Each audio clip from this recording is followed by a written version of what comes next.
Was ancient Rome a highly organized democracy? Welcome back to Timeframe, where we explore the fascinating stories from history that shape our understanding of the present.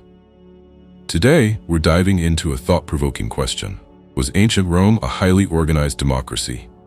Ancient Rome, a civilization that lasted for over 1,000 years, has often been romanticized in history books and movies. We envision grand buildings, powerful leaders, and the bustle of daily life in the forum. But when it comes to governance, how democratic was this ancient powerhouse? To answer this question, we first need to understand what we mean by democracy. In modern terms, democracy often refers to a system where power is vested in the people, typically through elected representatives. However, ancient Rome had a unique political structure that blended elements of democracy with autocratic rule.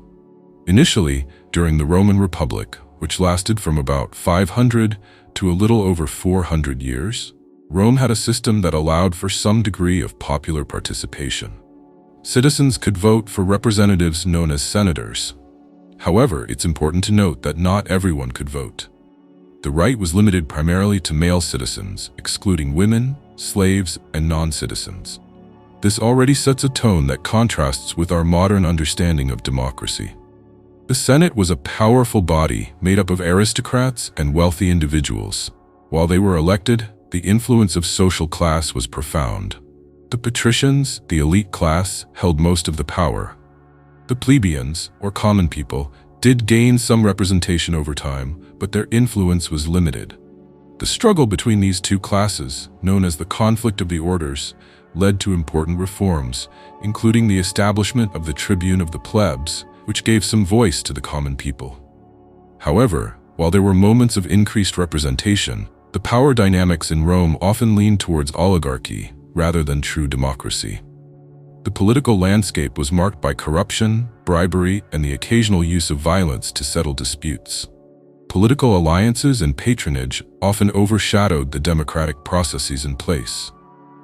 As Rome transitioned from republic to empire, the shift in governance became even more pronounced. Emperors like Augustus and Nero wielded immense power, often sidelining the Senate. The imperial system was less about democratic ideals and more about centralized control. While emperors may have sought the approval of the people, the reality was that decisions were made from the top down, often without input from the populace.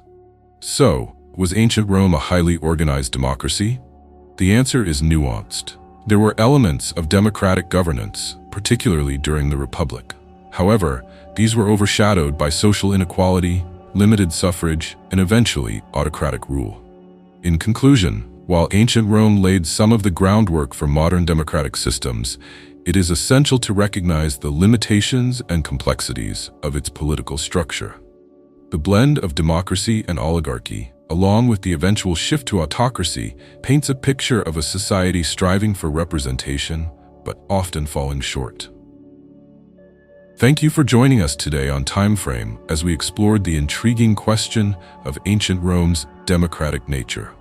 If you enjoyed this video, please give it a thumbs up and consider subscribing for more insightful content about history. We'd love to hear your thoughts on this topic in the comments below. Until next time, keep exploring the past.